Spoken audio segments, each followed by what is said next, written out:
ये मैं क्या सुन रहा हूं? आप 3 माह पश्चात महापरिनिर्वाण लेंगे। आप हमें छोड़कर कैसे जा सकते हैं? इस अंधकार भरे संसार में केवल आप ही प्रकाश का स्रोत हैं प्रभु। हमें इस अंधकार में फिर छोड़कर ना जाइए। आप इस संसार में ना होंगे, ये सोचकर ही मन भयभीत हो रहा है प्रभु। अजात शत्रु, मृत्यु का भय केवल उसे ही ना होगा जिसने अपना जीवन बुद्धिमानी से जिया हो। यह शरीर तो नश्वर, परंतु मेरी वाणी, मेरे सूत्र बन सदैव तुम्हारे हृदय में प्रकाशमयी रहेगी। प्रभु, मुझे अपने साथ ले चलें प्रभु। जीवन भर मैंने कोई मूल्यवान कार्य न किया। महानिर्वाण तक आपके साथ रहे, आपकी सेवा करने का सौभाग्य दें प्रभु।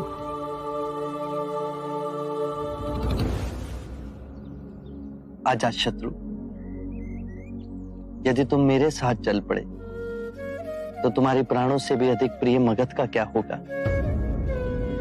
तुम राजा हो तो अपने राज धर्म से कैसे विमुख हो सकते हो? तुम पर कितने मनुष्यों का उत्तरदायित्व है और यही तुम्हारा धर्म है। अजात शत्रु, अपने धर्म को ना छोड़ो।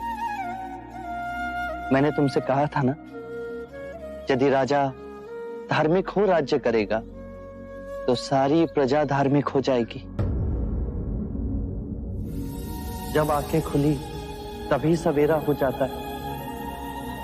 स्वयं को सुरीला बना। जब सुरीले हो जाओगे तो अपने अंदर धर्म का उदय पाओगे और उस धर्म से ब्राह्मण, मंत्रीगण, गृहपति सब कंपित होंगे, सब तरंगित होंगे। और जब वो धार्मिक हो जाएंगे तो सारी प्रजा धार्मिक हो जाएगी। प्रभु, आपको फिर न देख सकूंगा। इस भय से मेरा दम घुट रहा है प्रभु। जीवन जीने का एक ही रहस्य है, स्वयं को भय से मुक्त कर दो। ना ही आने वाले कल की चिंता और ना ही बीते हुए कल का रोना और ना ही भयवश किसी के साथ चिपको। जीवन का एक सत्य और समझो अजात शत्रु, यदि तुम किसी व्यक्ति, विचार, वस्तु से चिपकोगे तो उसे गवा दोगे। जिस क्षण तुमने सहायता के लिए हाथ फैलाना बंद किया, उसी क्षण से तुम पूर्ण मुक्त हो जाओगे। प्रभु, मुझे आपको छोड़ना होगा, किंतु आप मेरी अंतिम सांस तक मेरे साथ रहेंगे। मेरे अंतर मन में प्रज्वलित ज्योति की तरह आपका प्रकाश सदैव प्रज्वलित रहेगा।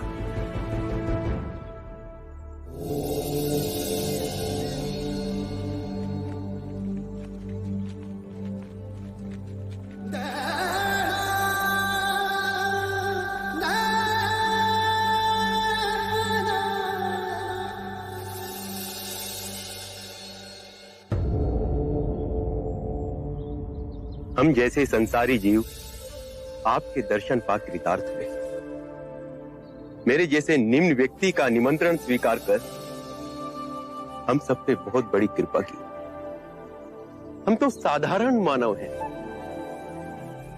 क्या आप हम सबको धर्म के पद पे चलने का उपाय बताकर हम पर कुछ कृपा करेंगे? मेरी पत्नी की भी अभिलाषा है कि आप हमें जीवन जीने की निधि समझाएं। चंड, दाम्पत्य जीवन में सामंजस्य होना अति आवश्यक है। यदि पति और पत्नी के बीच में मधुर संबंध होंगे तो परिवार का सौभाग्य बढ़ेगा। और परिवार का सौभाग्य फैलकर संपूर्ण मानव समाज को हर्षित करेगा।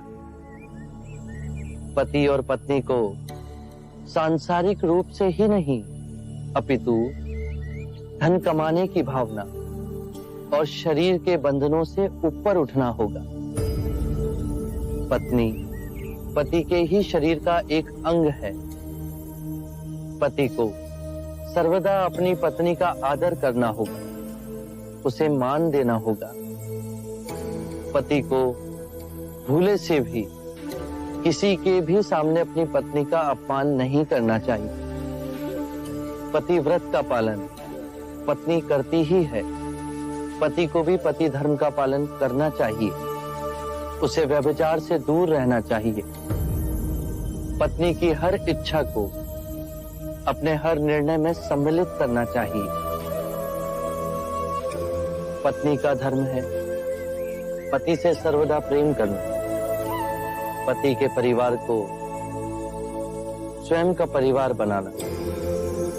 उसके परिवारजनों के लिए सर्वदा अपने हृदय में प्रेम और सेवा का भाव रखना। अतिथियों का आदर करना। यदि परस्पर विश्वास से जिए तो परम ज्ञान की ओर एक साथ जाओगे। कृपा प्रभु, जीवन आपके दिखाए पथ पर चले, उसकी कुछ मूल नियम बताने का सौभाग्य दें। अच्छे मनुष्य की संगत करो। बुरे केवल वो हैं जो ध्यान पूर्वक नहीं जी रहे, वो तुम्हारा भी ध्यान छीन लेंगे। अपने आसपास ऐसा वातावरण बनाओ जिससे आत्मिक वृद्धि हो। जब अंतर्मन शुद्ध होगा तो आपके सभी कृत्य धार्मिक हो जाएंगे। जो भी करो, चाहे अपना व्यवसाय या गृहिणी का कार्य, उसे गहनता से समझकर उत्तम करने की चेष्टा करो।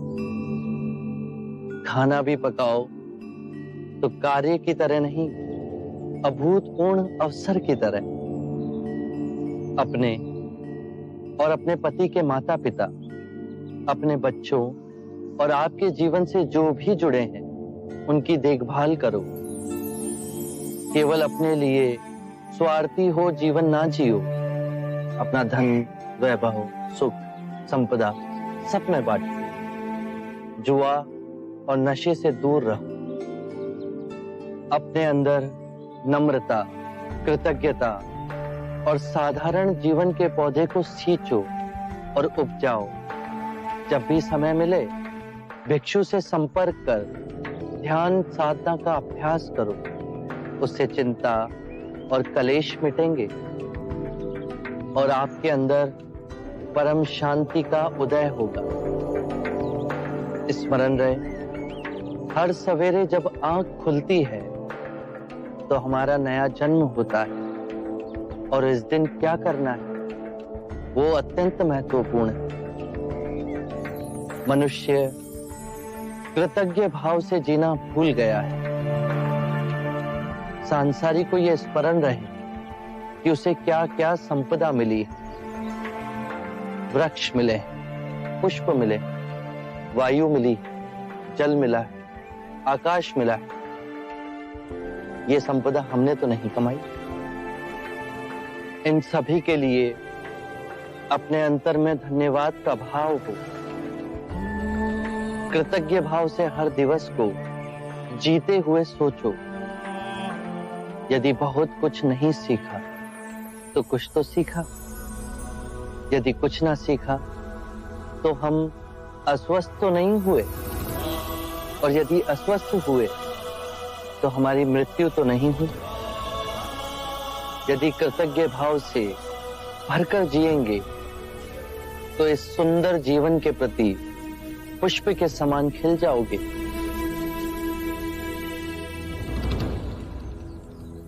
प्रभु, अब आप भोजन के लिए पधारें।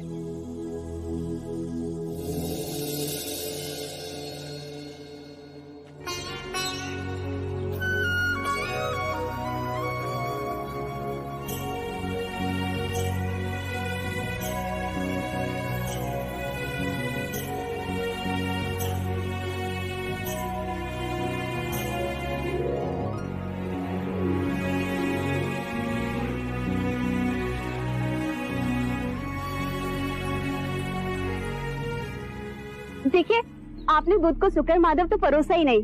जाइए जाकर परोस आइए। अरे हाँ, ये तो मैं भूल ही गया। जी। मैं अभी परोस के आता हूँ।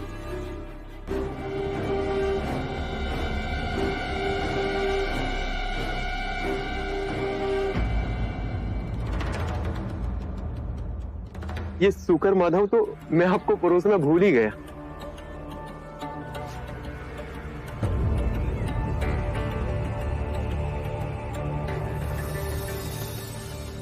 ये शुक्र माधव बड़े प्रयास से मैंने चंदन के वृक्ष से तोड़ा है, बड़े प्रेम से मैंने आपके लिए बनवाया है।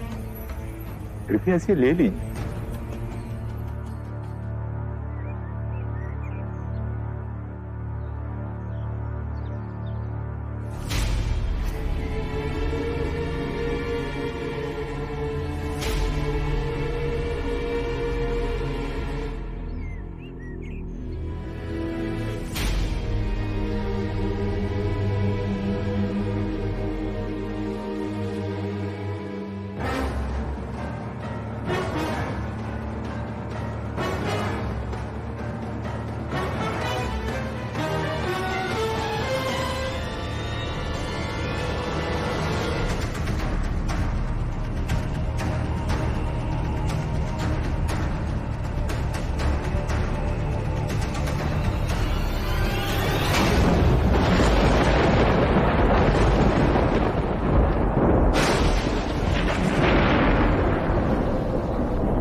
ये बिजली की चमक, ये बादलों का गरजना, ये वर्षा ऋतु का समय भी नहीं। चंद,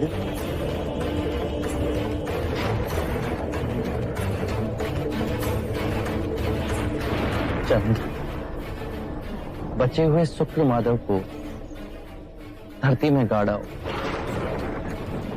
भूले से भी किसी को मत खिलाना।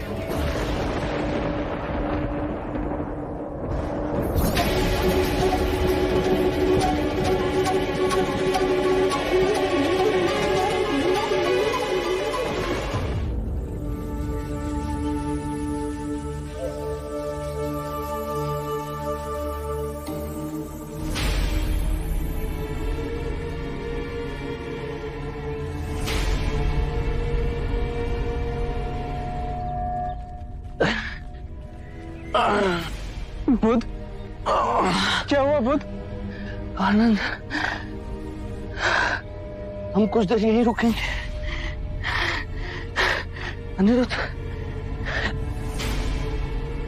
तुम बाकी भिक्षुओं को लेकर कुशागार की ओर जाओ, हिरण्य नदी के समीप। हम दोनों तुम्हें वहीं मिलेंगे। आनंद, तुम इस वृक्ष के नीचे मेरा आसन लिखाओ। जी बुध। मैं कुछ समय यहीं विश्राम करूंगा। जी।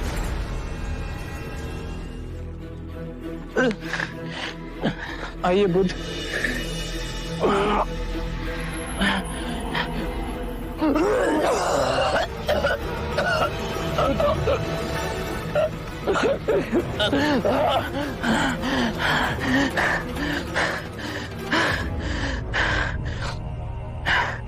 आनंद, बहुत प्यास लगी, जल्दी जाकर मेरे लिए चल ले आओ।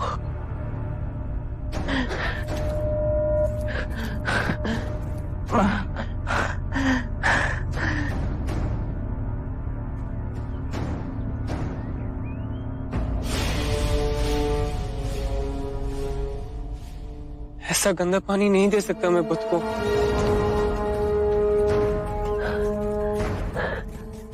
बुध, आनंद, जल लाए, मुझे बहुत प्यास लगी।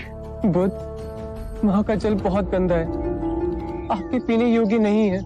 कलकत्ता तक रुकिए, वहां का जल मीठा और निर्मल है। वहां जाते ही मैं आपके जल पीने का और स्नान करने का प्रबंध कर दूंगा। आनंद, इस भिक्षा पात्र में जल लाओ, जल स्वच्छ है, जल्दी जाओ। जी बुध।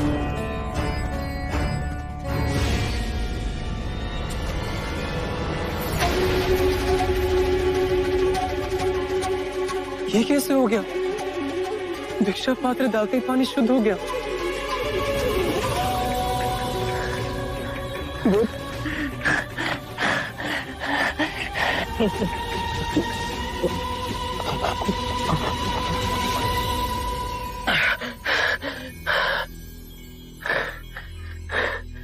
बुध, मैं पहले गया तो ताल पूरा गंदा था। जब आपने दोबारा भेजा तो भिक्षा पात्र डालते ही पानी शुद्ध हो गया। ये अनोखी बात कैसे हुई? मेरी बात ध्यान से सुनो आनंद।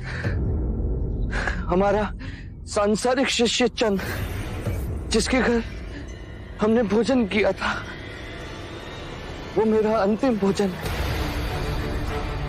लोग उस पर लांछन लगाएंगे, कहेंगे वो भोजन अयोग्य था। पर तुम उनसे कहना कि मुझे जीवन में 2 ही भोज अविस्मरणीय और रुचिकर लगे। प्रथम भोज जो मैंने परम सत्य पाने से पूर्व ग्रहण किया, और दूसरा जो महापरिनिर्वाण से पहले मैंने ग्रहण किया। चांद को व्यथा नहीं हो, उसे प्रसन्नता हो कि उन 2 भोजन में से एक भोजन उसने मेरे लिए परोसा था।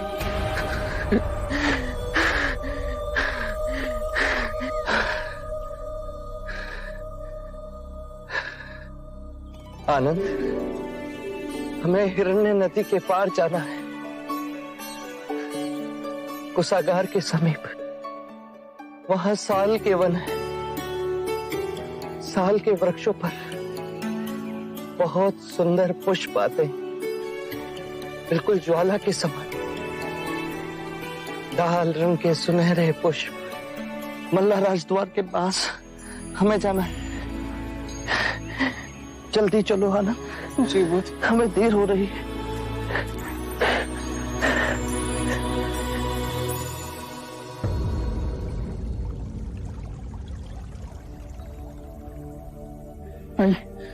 आराम से बुध, आराम से।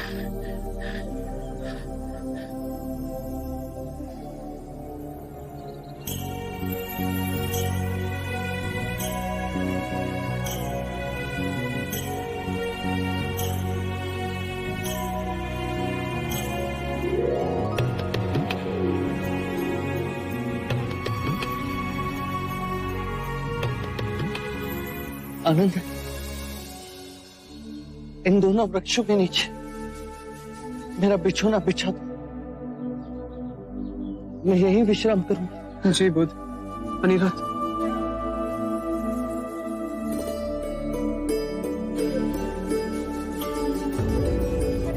अनिरुद्ध, धर्म का स्वभाव तथागत है। तथागत का अर्थ है जो है, जैसा है। इसी अद्भुत तथागत से कमल का पुष्प उत्पन्न हुआ। तथागत से अनिरुद्ध का उदय हुआ। आप सभी का उदय हुआ। आनंद का उदय हुआ। इस संपूर्ण प्रकृति का उदय हुआ।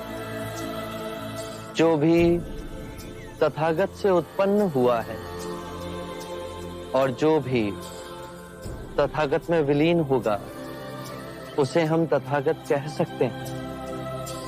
धर्म कहीं से नहीं उपजते और ना ही कहीं जाते हैं। धर्म केवल है और रहेंगे।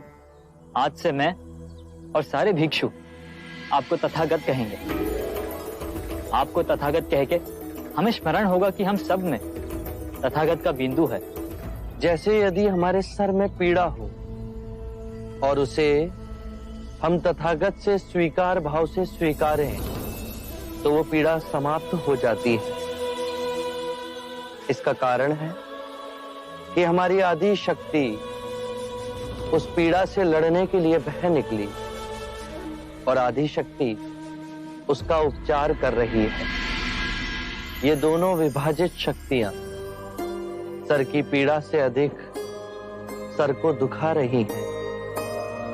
यदि हमने तथागत से इस पीड़ा को स्वीकार भाव से स्वीकार कर लिया तो दरार भर गई। अब हमारी सारी शक्ति इस पीड़ा को आरोग्य करने में जुट जाएगी। आइए बुद्ध।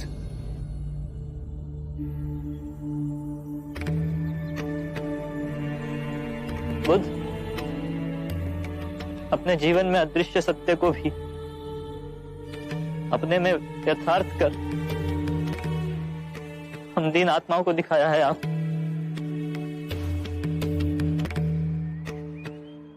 क्या हुआ भिक्षु अनिरुद्ध? आप तो धैर्यवान, फिर आज रो क्यों गए?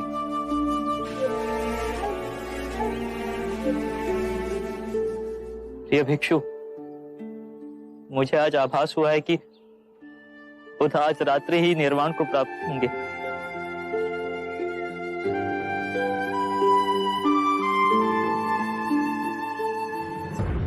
आनंद, मेरा सिर उत्तर की ओर होना चाहिए। मैं दाईं ओर लेटूंगा। जी बुद्ध।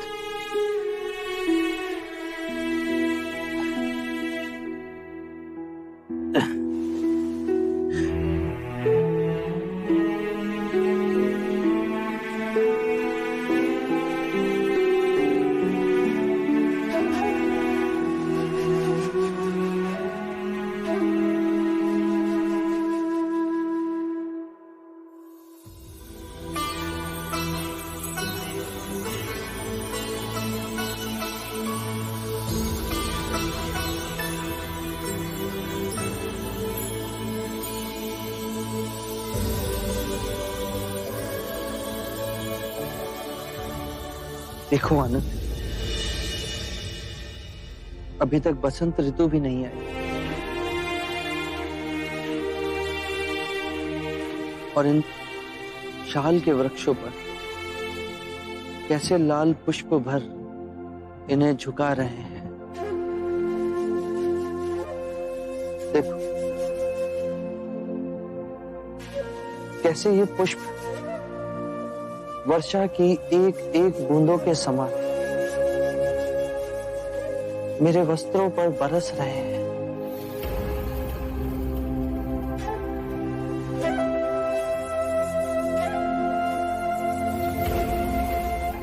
कितना सौंदर्यवान है ये वन। और वहां पश्चिम से अस्त होते सूर्य की किरणें कैसे हर ओर अपना प्रकाश फैला रही है। क्या तुम साल की इन टहनियों में बहती वायु के संगीत को सुन पा रहे हैं? मेरा हृदय तो ये सब देख आनंद से विभोर हो गया है।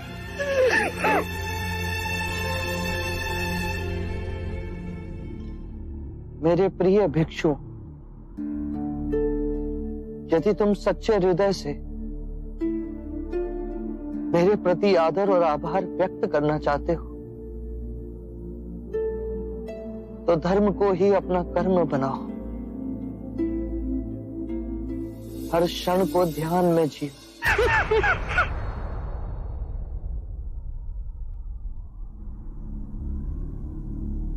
अनिरुद्ध, आनंद कहाँ है? उसे बुला के लाओ।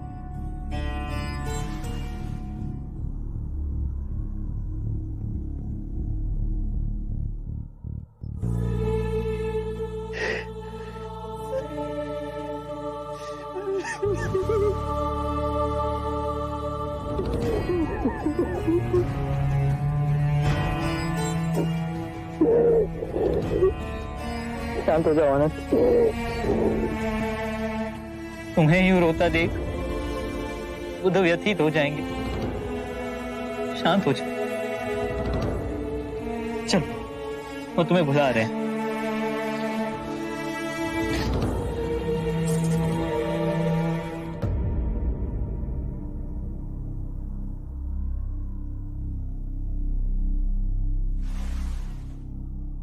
इतने व्यथित ना हो आनंद। मैंने कितनी बार तुम्हें चेताया है कि सभी धर्म अनित्य हैं। जन्म में मृत्यु के पश्चात है,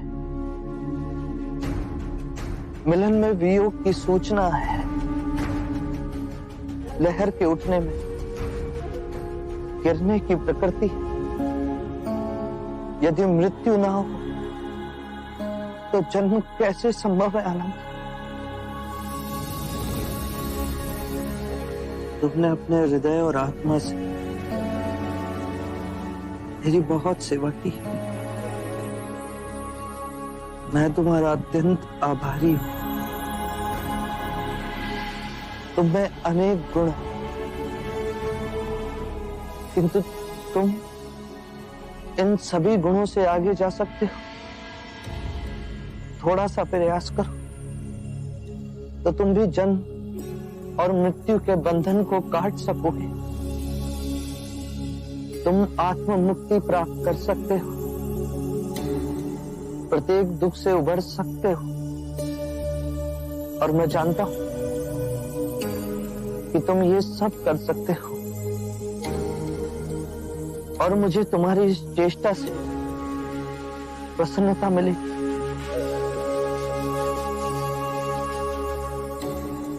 आनंद की 4 विशेषताएं हैं। वो नम्र वाणी बोलता है, उसे जो मिलता है वो उसमें प्रसन्न होता है। आनंद सबके लिए समान भाव से दयालु है, और आनंद का चुप रहना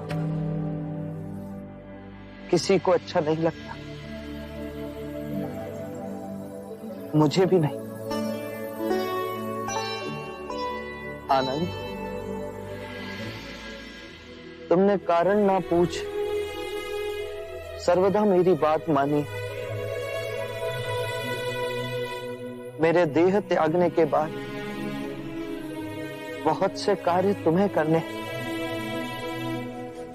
तथागत, कृपया आप यहाँ दया ना त्यागिए। कुशीनार मिट्टी के घरों से बना एक छोटा गांव है। आपके महान निर्वाण के लिए इससे कहीं अधिक श्रेष्ठ स्थान है। राजगृह है, आपकी प्यारी श्रावस्ती है, कौसंबी है, वाराणसी है।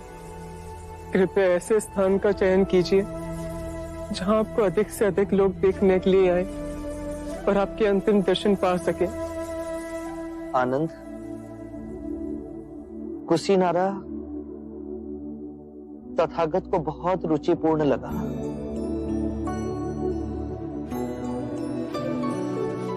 छोटा सा मिट्टी के घरों का गांव, साल के वृक्षों से वर्षा की एक एक बूंदों की तरह टपकते हुए ये पुष्प।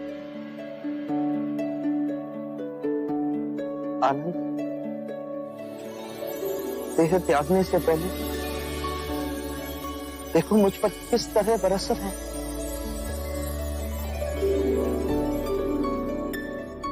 आनंद, मेरा एक कार्य करो, कुशीनारा जाओ और वहां मल्ल नरेश को सूचित करो कि बुद्ध उनके वन में रुके हुए हैं,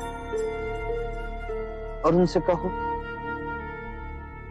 कि आज रात्रि के 3रे प्रहर में बुद्ध महापरिनिर्वाण लेंगे।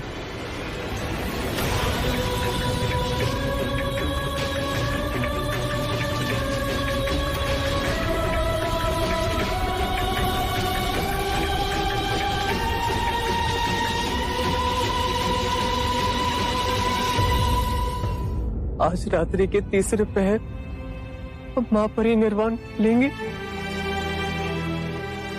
हाँ आनंद, इसीलिए शीघ्र अतिशीघ्र मल्ल नरेश को सूचित करो। यदि मैं आपको छोड़ गया और नहीं आनंद, रात्रि के 3रे प्रहर से पहले नहीं। मैं भावी समय में देख रहा हूं। मेरे महापरिनिर्वाण के पश्चात कहीं मल्ल नरेश ये ना कहे कि मैंने उनके ही वन में महापरिनिर्वाण लिया और उन्हें सूचित भी नहीं किया गया। जब तक आनंद है आपकी हर इच्छा पूर्ण होगी बुद्ध। मैं अभी जा मलराजा को सूचित कराता हूं।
याद रहे,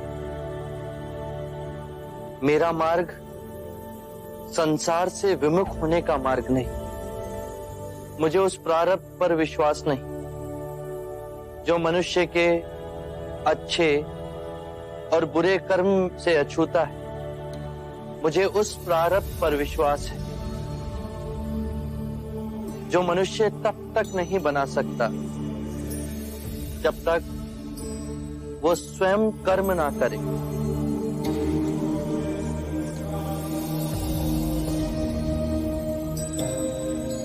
हमने मां समान पृथ्वी को दुखदाई बना दिया। संपूर्ण संसार दुख और पीड़ा से तड़प रहा,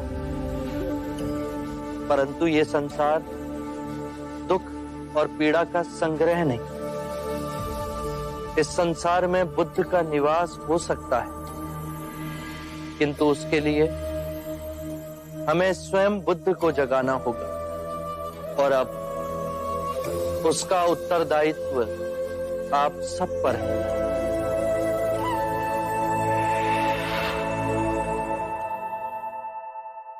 अज्ञान ही दुख, भ्रम, चिंता को जन्म देता है।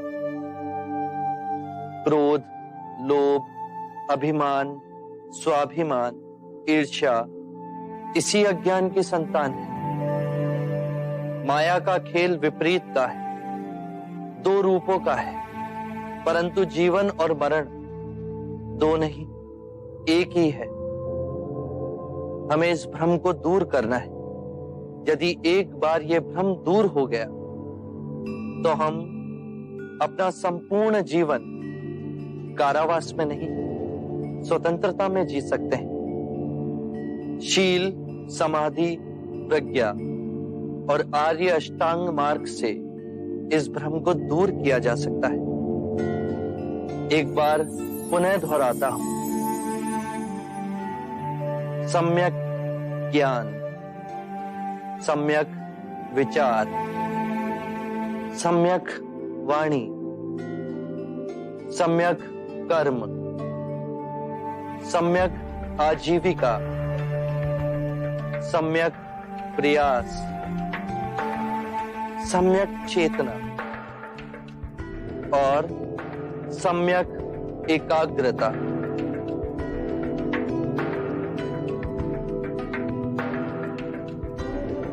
जिसकी निद्रा उड़ गई हो उसके लिए रात्रि बहुत लंबी है। जो थक गया है उसके लिए पड़ाव बहुत दूर है। जिसने अंधे हो अपना जीवन जिया और धर्म का मार्ग नहीं समझा उसके जीवन में अनंत दुख है।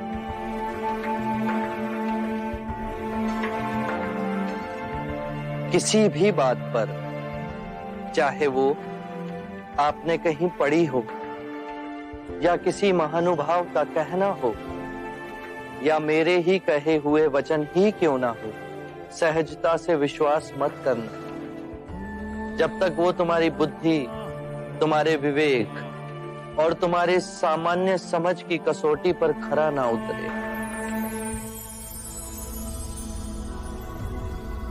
बुद्ध, और यदि परम ज्ञान के रास्ते में आपसे भेंट हो गई तो?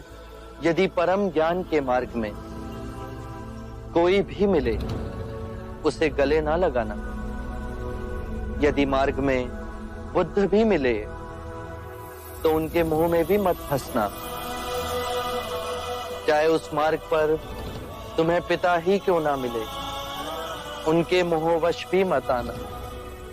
अपने जीवन को पूर्ण स्वेच्छा से जीना, किसी के बंधन में ना जीना।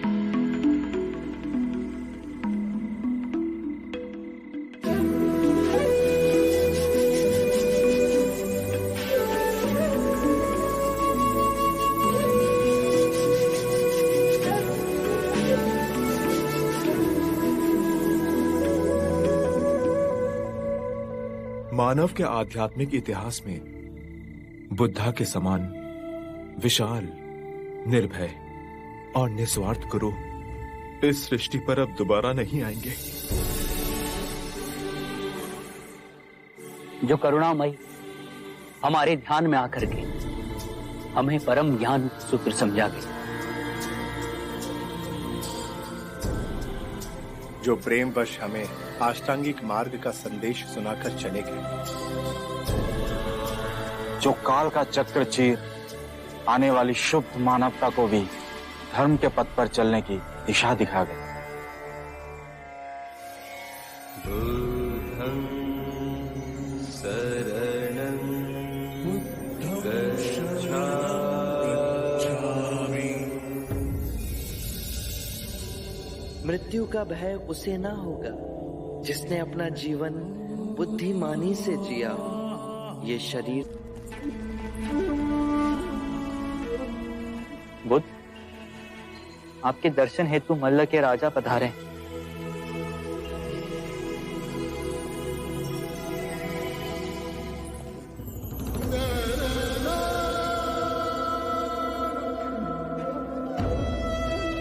बुद्ध, इस मिट्टी से बने घरों के गांवों को आपकी उपस्थिति ने पावन कर दिया।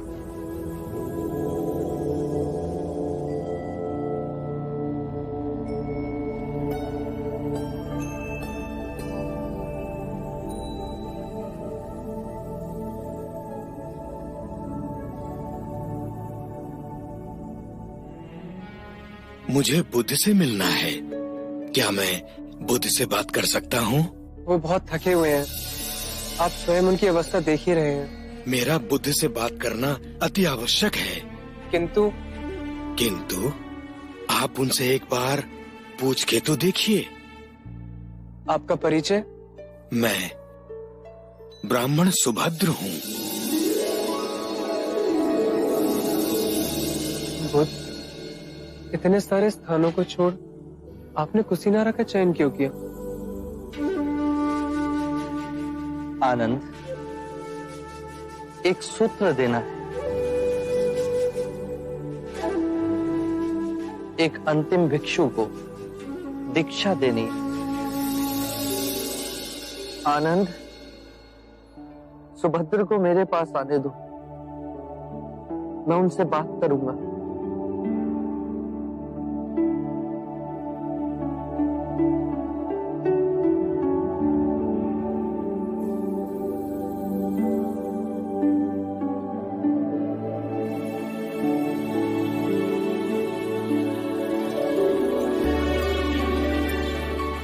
प्रभु, आपके ज्ञान की ओर मैं हमेशा आकर्षित हुआ, परंतु आपके दर्शन आज बड़े सौभाग्य से हुए। क्या प्रश्न है तुम्हारे सुभद्र? प्रभु, मैंने पूर्ण कश्यप, महाकाली गौशाला, अजित केशांबल, संजय वैरथी पुत्र, निघंता नाग पुत्ता सरीखे आध्यात्मिक गुरुओं के विषय में सुना है। आपके विचार से इनमें से किसी ने संबोधि प्राप्त कर ली है? इन्हें संबोधि मिली या नहीं, ये जानना अब आवश्यक नहीं सुभद्र। मूल्यवान बात यह है कि मैं तुम्हें सद्धर्म का वो मार्ग दिखा सकता हूं जिससे तुम्हें संबोधि प्राप्त हो सकती है। नश्वर में अविनाश को देखना, दुख में सुख को देखना, अव्यक्ति में व्यक्ति को देखना, घृणा में सौंदर्य को देखना, यह ज्ञान मनुष्य को आहत कर विक्षिप्त कर देता है। जब हम माया के द्वैत रूप को सही पहचान लेते हैं तो सारे दुख, सारी चिंताएं समाप्त हो जाती हैं और हमारे अंदर प्रेम और स्वीकृति का भाव जागृत होता है, जो मूल में एक ही भाव है। यदि तुम बुद्ध नहीं तो तुम्हें बुद्ध में कोई रुचि नहीं होगी, और यदि तुम्हें बुद्ध में रुचि है तो तुम स्वयं बुद्ध हो। प्रभु, मुझे अपना भिक्षु बनाएंगे? अनिरुद्ध, सुभद्र को दीक्षा के लिए तैयार कीजिए। अभी प्रभु?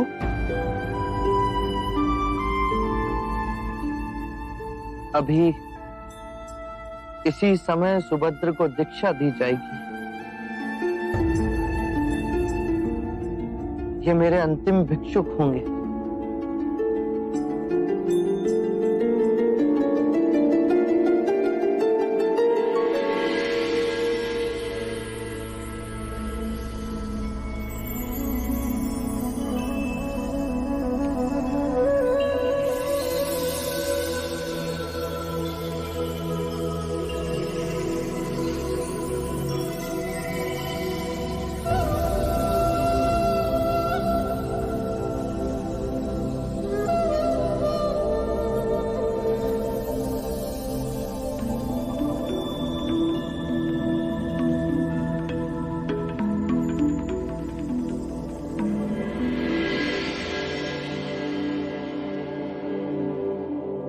सुभद्र,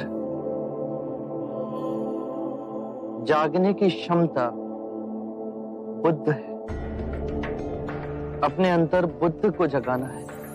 बुद्धम शरणम गच्छामि। जागा हुआ मनुष्य जिस पथ पर चलता है वो धर्म है।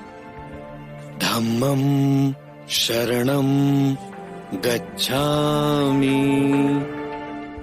अपने संपूर्ण मन को एकाग्रित करना, उसे केंद्रित करना संघ। संघं शरणं गच्छामि।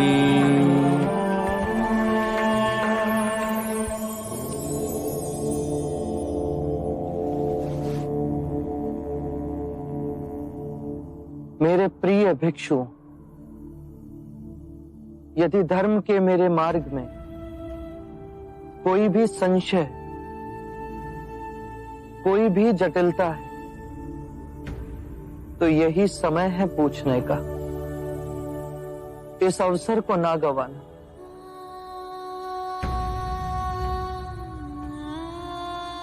जो भी प्रश्न आप में से किसी के भी मन में, तो इसी समय मुझसे पूछ लो। बाद में आपको ऐसा ना लगे कि मैं बुद्ध के समक्ष था परंतु उनसे पूछ ना सका।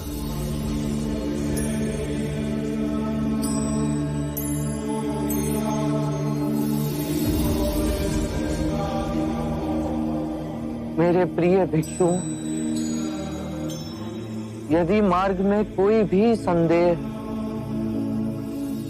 तो उसका निवारण करो।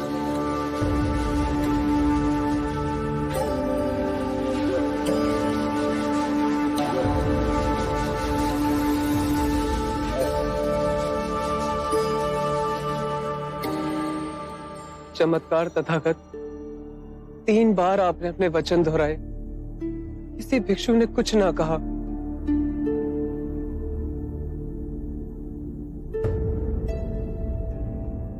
मुझे विश्वास है भिक्षुओं पे, मुझे विश्वास है संघ पे। सबने तथागत के सूत्रों को पूर्णतः समझा। किसी के हृदय में आपके दिखाए परम ज्ञान के मार्ग के प्रति कोई संशय, कोई जटिलता नहीं। उस पे चल सब निर्वाण को प्राप्त होंगे। आनंद, तुम अपने विश्वास की बात करते हो,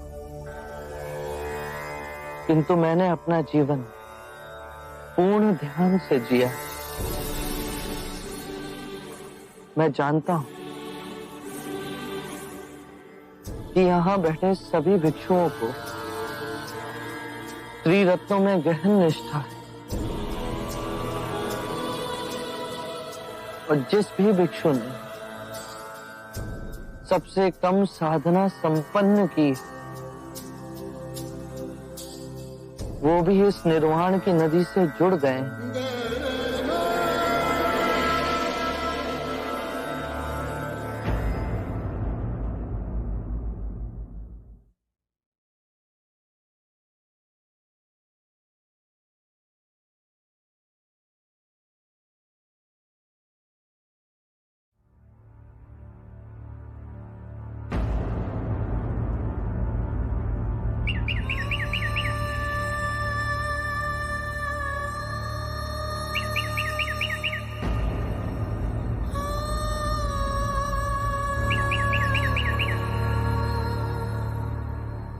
मेरे प्रिय भिक्षु, ये मेरी अंतिम दीक्षा।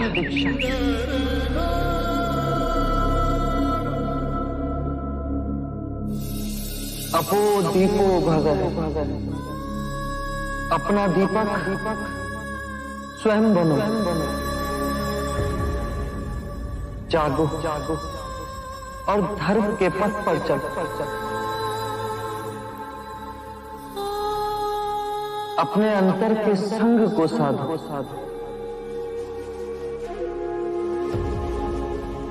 स्वयं अपनी शरण में जाना, किसी और को ना खोजना।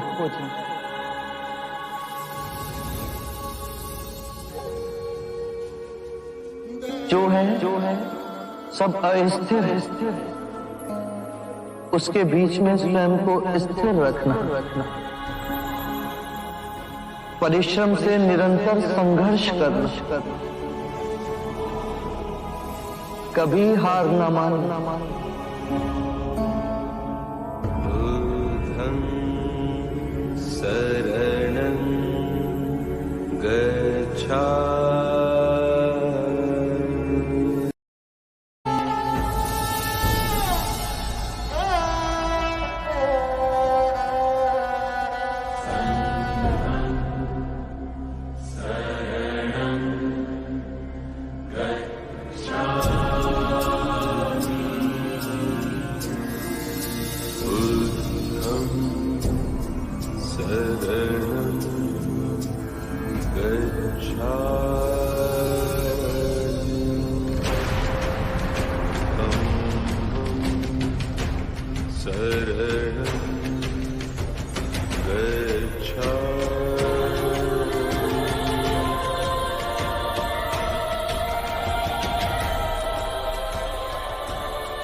बुद्ध महापरिनिर्वाण को प्राप्त हो चुके हैं।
शांत हो जाओ।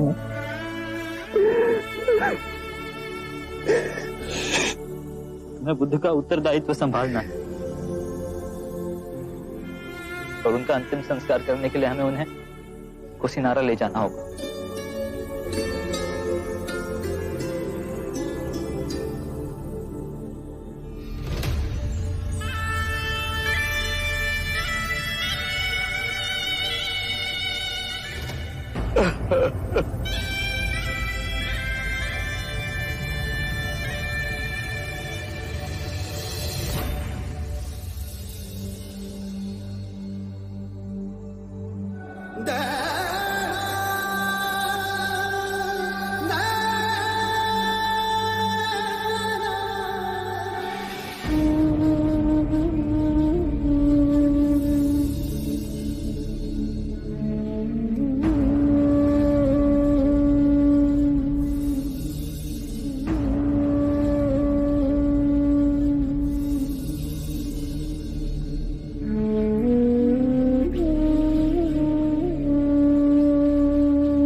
मैंने बहुत पाप किए हैं।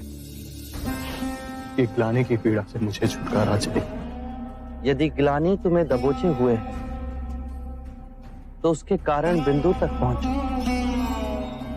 आजाद शत्रु, जब आंखें खुली तभी सवेरा हो जाता है। स्वयं को सुरीला बनाओ। जब सुरीले हो जाओगे तो अपने अंदर धर्म का उदय पाओगे और उस धर्म से ब्राह्मण, मंत्रीगण, गृहपति सब कंपित होंगे, सब तरंगित होंगे। और जब वो धार्मिक हो जाएंगे तो सारी प्रजा धार्मिक हो जाएगी।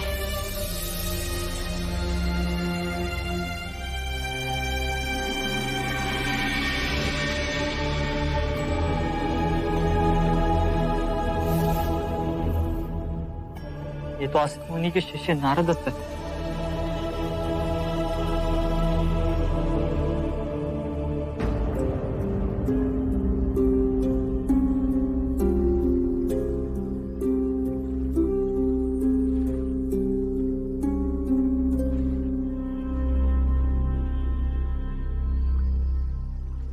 असित मुनि की भविष्यवाणी सत्य हुई। काल के अंधेरों को चीर एक आत्मा बुद्ध बनेगी। सारी मानव जाति का कल्याण होगा। सिद्धार्थ से बुद्ध की यात्रा मैंने अपनी आंखों से देखी है।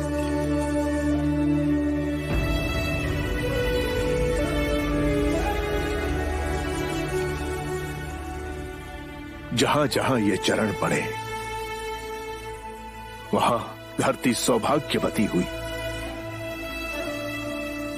मानव को उबारने के लिए यह सुंदर करुणामयी पुष्प खिला। इसकी सुगंध आने वाली मानवता को बुद्ध बनने के लिए प्रेरित करेगी। इस शरीर में जो चेतना थी वो अब विलुप्त हो गई, पर इस एक दिए ने लाखों दिए जला दिए।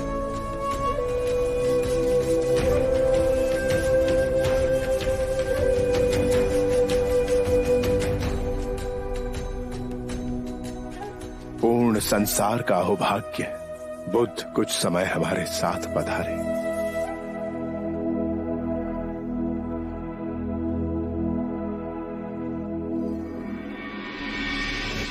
जिसने कभी हाथों में तलवार नहीं उठाई, कभी कोई शस्त्र नहीं फेंका, और सबसे महान योद्धा, महापराक्रमी, विश्व विजेता हुए,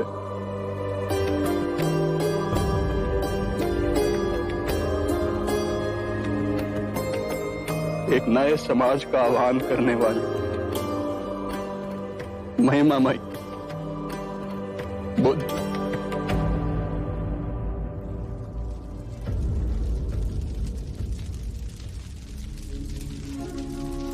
मालूम,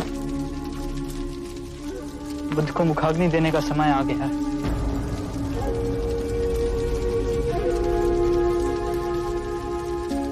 ये अधिकार तो महाकश्यप का है।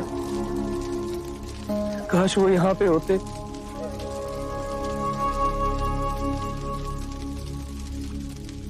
वो देखो महाकश्यप आ गए।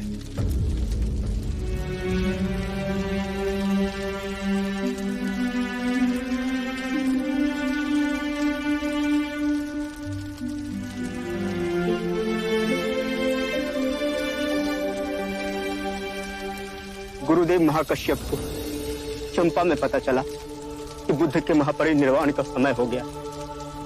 6 दिन और 6 रातें बिना रुके चलते हुए यहाँ पहुंचे। बुद्ध की कृपा कि उनके दर्शन महाकश्यप और हम सबको मिले।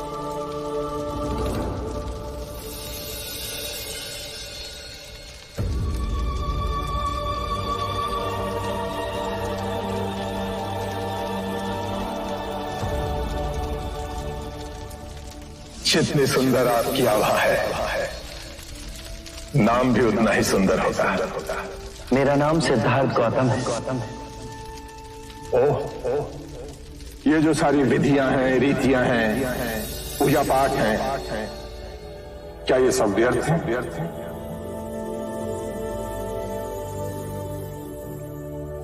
यदि कोई व्यक्ति इस नदी के दूसरे किनारे पर जाना चाहे तो वो क्या करे? यदि जल गहरा नहीं है तो वो चलकर जा सकता है, और यदि जल गहरा है तो वो नाव की सहायता से जा सकता है या स्वयं तैरकर जा सकता है। यदि वो चलना ना चाहे और ना ही तैरने को तैयार हो और ना ही नाव ले जाने को तैयार हो, और वो कहे कि मैं प्रार्थना करता हूं इस नदी का दूसरा किनारा स्वयं चलकर मेरे पास आ जाए, तब तो ऐसे व्यक्ति को मूर्ख कहेंगे, महामूर्ख। इसी प्रकार यदि व्यक्ति अज्ञान और भ्रांति को अपने विवेक से मिटाएगा नहीं तो परम आनंद और मुक्ति के दूसरे छोर पे कैसे पहुंच पाएगा? चाहे वो पूजा करे या अनुष्ठान या व्रत करे या किसी नीति पर चले, वो इस किनारे ही रहेगा।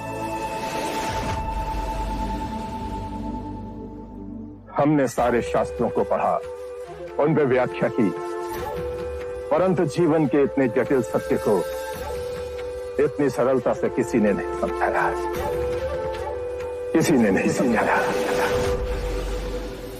आप इस भटकती मानवता को परम ज्ञान का मार्ग दिखाएंगे। आप करुणा के सागर हो। हे बुद्ध, आप हमें अपना अनुयायी स्वीकार करें।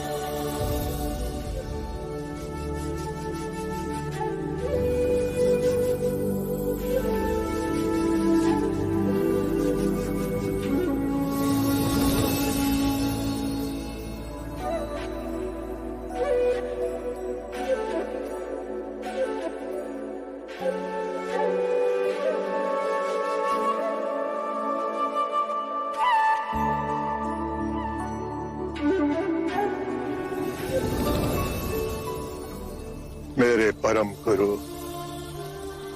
मेरे आराध्य, मेरे भटकते जीवन के नाविक, आपको शत शत प्रणाम।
Upaditva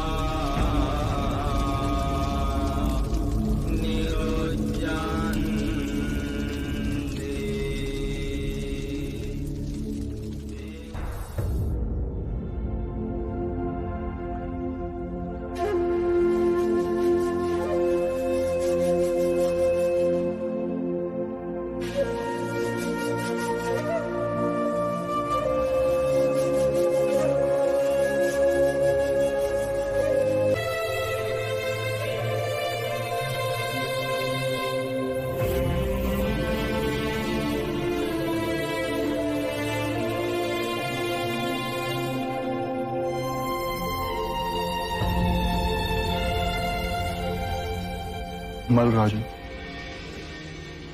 मैं बुद्ध के अस्थि कलश को मगध ले जाना चाहता हूं। मेरी इच्छा है कि इस अस्थि कलश पर मैं एक विशाल स्तूप का निर्माण करूं। ये अस्थियां तो हमारी हैं। महाराज अजाय शत्रु, हमने कल्पना की है कि हम बुद्ध के लिए एक भव्य स्तूप का निर्माण करेंगे, इतना भव्य जो विश्व में किसी ने नहीं देखा हो। आत्मबोधि प्राप्त बुद्ध सर्वप्रथम मगध पधारे थे, किंतु ये भी ना भूले राजन कि बुद्ध ने स्वेच्छा से महापरिनिर्वाण कुशीनारा में किया था। लिच्छवी के राजा होते हुए हमें लगता है इन पर हमारा अधिकार है। बुद्ध को सबसे प्रिय हमारी राजधानी वैशाली थी। चाहे तो इनके किसी भिक्षु से पूछे, वैशाली का जन जन बुद्ध की गर्मानुसार स्तूप का निर्माण करेगा। ये अनुचित है। हाँ, अनुचित है ये। वो भी निर्णय हो न्यायपूर्वक होना चाहिए। बुद्ध हमारे भी थे। बुद्ध का प्रेम और ज्ञान हमारी संपदा है। मैं कहता हूं इन अस्थियों पर सर्वप्रथम अधिकार हमारा है। बुद्ध क्षत्रिय थे और हम भी क्षत्रिय हैं, इसलिए सर्वप्रथम हमारा अधिकार है। ये कौन सी बात हुई? प्रभु क्षत्रिय थे तो हम भी क्षत्रिय हैं। हम सबसे सुयोग्य हैं बुद्ध की अस्थियों पर स्तूप निर्माण करने के लिए। हम भी कपिल वस्तु के शाक्य हैं। बुद्ध बनने से पहले युवराज सिद्धार्थ हम शाक्यों के अधिपति थे। बुद्ध का यह जन्म सिद्ध अधिकार है कि उनकी अस्थियों का स्तूप कपिल वस्तु में ही बने। हम बलिया के राजा हैं, इसलिए ये अधिकार हमारा भी बनता है। और कोयला वाले के हाथ पे हाथ धरे रहेंगे। बुद्ध जन्म से क्षत्रिय भले ही हो, लेकिन ब्रह्म ज्ञान की जिस अवस्था तक वे पहुँचे हैं उसके पश्चात वे हम ब्राह्मणों में सम्मिलित हो गए। हम विद्यादीप के ब्राह्मण ही सबसे अधिक उनकी पूजा अर्चना करने के योग्य हैं। तो स्तूप बनाने का अधिकार भी हमें ही मिलना चाहिए। ठहरिए, इस बात का एक ही निवारण है। प्रभु ने जहां अपना शरीर त्यागा वो स्थान बुद्ध का हुआ। स्तूप बनेगा तो यहीं बनेगा। हम इस तरह बलपूर्वक आप सबको इनकी अस्थियां ले जाने नहीं देंगे, अन्यथा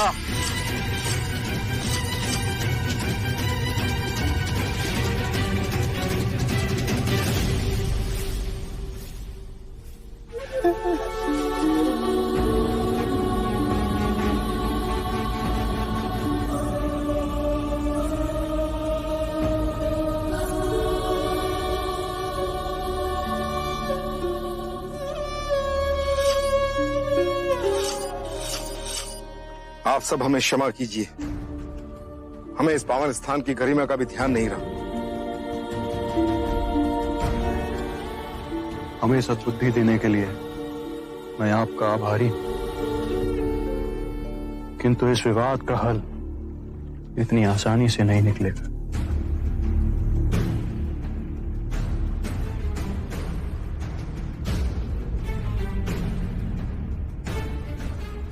मल्लराजन, इस विवाद को सुलझाने का एक उपाय है मेरे पास। अगर आप सब लोग सुने तो। आप हैं कौन जो हम आपकी बातें सुने? मैं तो मात्र एक ब्राह्मण हूं राजा। मैं तो बुद्ध का अनुयायी भी नहीं बना, परंतु मेरे अंतःकरण में बुद्ध के प्रति असीम श्रद्धा है, प्रगाढ़ भक्ति है। जैसे दूर अकेले में बहती कोई प्रेम की धारा स्वतः अपने आप सागर से मिल जाती है, वैसे ही बुद्ध के प्रति मेरा प्रेम निश्चय ही उनके निर्मल मन तक पहुंचा होगा। ये हमारे आदरणीय हैं, द्रोण नाम है इनका।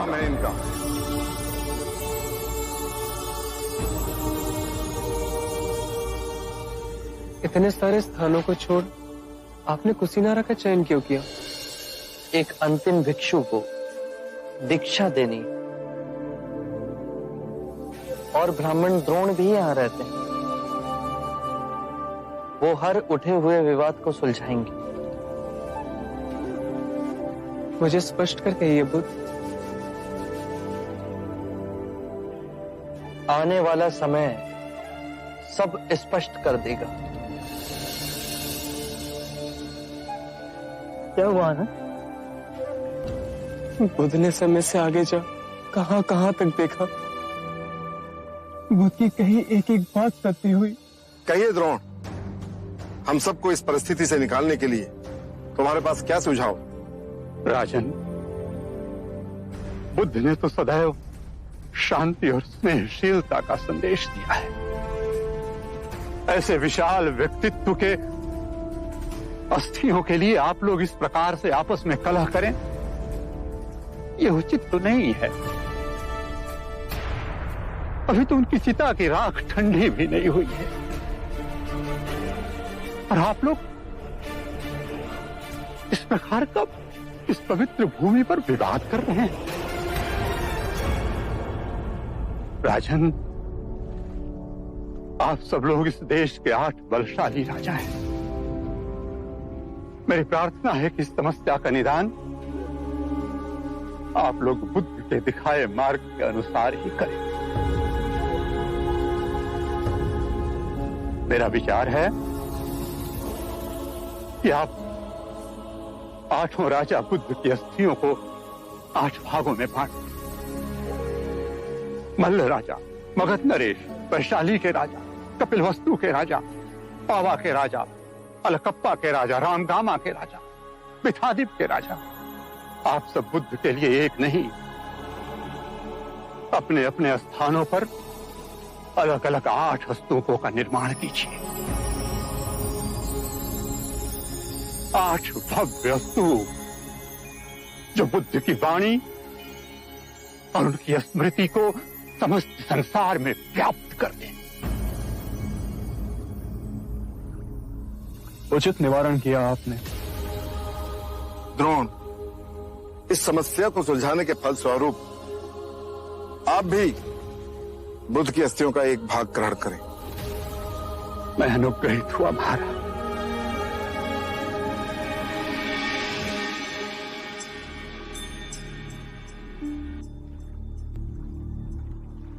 आप आनंद हैं। आपके प्रेम और निष्ठा की चर्चा तो आज कण कण में व्याप्त है। आप द्रोण हैं।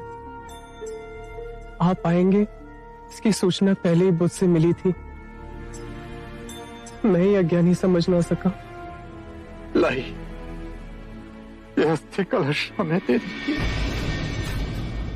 हम इसे 9 भागों में बांटें। राजगृह में मगध के राजा इस पर स्तूप बनाएंगे। वैशाली में लिच्छवी नरेश स्तूप का निर्माण करेंगे। कपिलवस्तु में शक के राजा इस पर स्तूप बनाएंगे। अलकप्पा में बलिया के राजा स्तूप बनाएंगे।